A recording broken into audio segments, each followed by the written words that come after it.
Hey friends, welcome back to another episode of the Daily Dose. Thanks for joining me. We're coming at you with day number 192 today, and our scripture for today is going to be Ezekiel chapters 22 through 24, as well as Psalm 37. Let's take a look and see what we got going on. Today we're going to be looking at a few bullet points. We've got a section that talks about judgment on Jerusalem's sin. We've got a section that talks about two adulterous sisters. It's kind of an allegory, sort of, a parable, if you will. We've got a section that talks about Jerusalem being as a cooking pot. And then at the very end of this section, we have a little bit that talks about Ezekiel's wife passing away. So, back up to that first bullet point, judgment on Jerusalem's sin. So I'm going to start out at the beginning of chapter 22. And we'll just read a little bit and comment along the way. So it says, "The word of the Lord came to me, Son of man, will you judge her? Will you judge this city of bloodshed? Then confront her with her detestable practices, and say, this is what the sovereign Lord says. You city that brings on herself doom by shedding blood in her midst, and defiles herself by making idols, you have become guilty of the blood you have shed, and have become defiled by the idols you have made. You have brought your days to a close, and the end of your years has come. Therefore I will make you an object of scorn to the nations, and a laughingstock to all the countries. Those who are near and those who are far away will mock you, you infamous city full of turmoil." So here we see God giving the words to Ezekiel so that he may prophesy, so that he can confront the nation with all of the detestable practices that have been going on.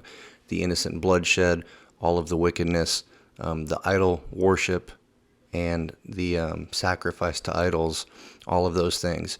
And it seems that God is saying, hey, look, the time has come. Your heyday is over with, and now it's time to pay the piper, so to speak. Moving on from there, the next section is about two adulterous sisters. And here it says, and this is the beginning of chapter 23, by the way, it says, "The word of the Lord came to me, Son of man, there were two women, daughters of the same mother. They became prostitutes in Egypt, engaging in prostitution from their youth. In that land their breasts were fondled and their virgin bosoms caressed. The older, named Aholah, and her sister Oholibah, they were mine and gave birth to sons and daughters. Aholah in Samaria and Oholibah in Jerusalem." So here it appears that these two sisters are kind of an analogy for the north and the south, right? For Judah and for Israel, right? So as we've been reading through the Bible, going way back, all of Israel, came from the 12 tribes, and then they began to inhabit the land, and then at some point there became a divide, right, where they sort of separated, had kind of a civil disagreement sort of a thing, civil war almost, right? And so there were two sections that Israel was broken up into, and that was Judah and Israel, right? So there were basically the 10 tribes on one side, and then the 2 tribes on the other side. So I think here he's talking about these two adulterous sisters as the tribe that was to the north and then the tribe that was to the south. And we've got another section coming up, talks about Jerusalem as a cooking pot. And this section happens to start right at the beginning of chapter 24. And the beginning starts like this: "In the 9th year, in the 10th month, on the 10th day, the word of the Lord came to me, Son of man, record this date, this very date, because the king of Babylon has laid siege to Jerusalem this very day." Interesting. So here we see God giving the exact date and having Ezekiel record it and put it down and write it down. And we see that Babylon has indeed laid siege to Jerusalem. And it says, "Tell this rebellious people a parable and say to them, this is what the sovereign Lord says." So here we've got a parable in the Old Testament, right? It wasn't just Jesus who taught and spoke in parables, but we also see that happening in the Old Testament too. So the parable is, put on the cooking pot, put it on and pour water into it. Put into the pieces of meat all the choice pieces, the leg and the shoulder, fill it with the best of these bones. Take the pick of the flock, pile wood beneath it for the bones, bring it to a boil, and cook the bones in it. So here what it seems to me is that this pot is kind of an allusion to the city of Jerusalem, right? The walled-in city, because when the king of Babylon laid siege to the city, everybody was just kind of trapped inside the walls of this city, or pot, if you will, right? And like we've talked about before, when a siege occurs, oftentimes it would just be a waiting game, right? No one would be able to leave the city to get any provisions because the opposing army would be camped out just waiting for them to open up the gate so that they could come in and wipe everybody out or take captives, loot, pillage, whatever they were going to do. So it seems that this parable is speaking of the city of Jerusalem as the pot, and the pieces of meat and the bones as being the people in the pot, right? And when you put stuff into a pot and cook it, you put it on the stove. I just cook some eggs. I love hard-boiled eggs. I eat them all the time throughout the week. Hard-boiled egg whites, great source of protein. And when I put the eggs into the pot, it takes a while for the water to get up to a boiling temperature, right? It doesn't happen right away. It's kind of gradual.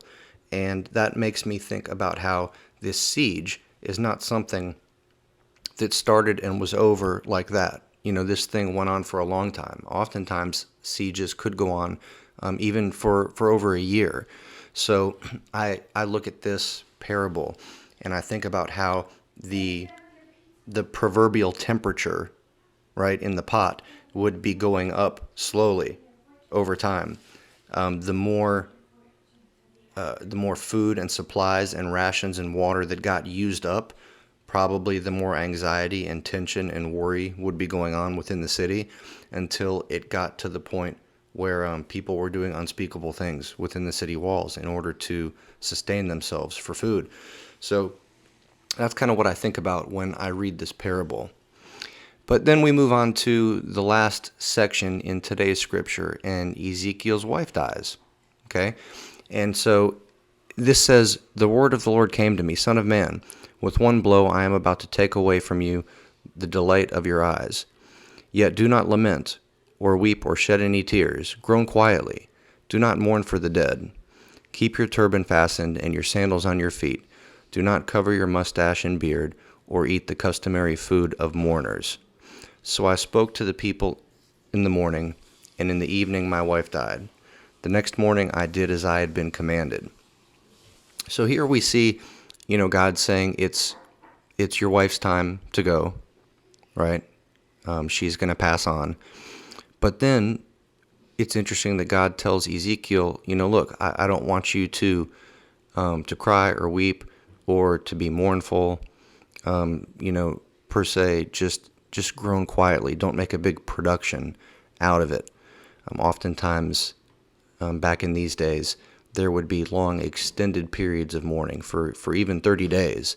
It would just be an ongoing thing, and there would be a lot of wailing and crying in the streets and things of that nature. But here God is saying, don't do that. Just groan quietly. Just kind of mourn to yourself. Don't make a big production out of it. And, don't do the traditional things that people do when they are mourning. And then we read here in the next verse that in the evening Ezekiel's wife died, and the next morning he did as he had been commanded. As hard as that must have been, he did as he commanded. But something else that I think is interesting here that pertains to us is that, and this is more specifically geared towards the loss of a loved one who we know is a believer, right? When we lose a loved one, when an accident or tragedy or cancer or just old age takes one of our loved ones, that someone whom we know is a believer in Jesus, someone who loves Jesus, in a way, I think that there's a rightful place, for mourning and for being sad. But on the other hand, it can almost be looked at, or should be looked at, I would say, as a celebration, a homecoming for that person, because that person is no longer experiencing the pain and the tears and potential suffering in life, right? They are in the presence of the Lord. They're with Jesus, and the Bible tells us he will wipe away every tear, and that there won't be any mourning or sadness in heaven, right?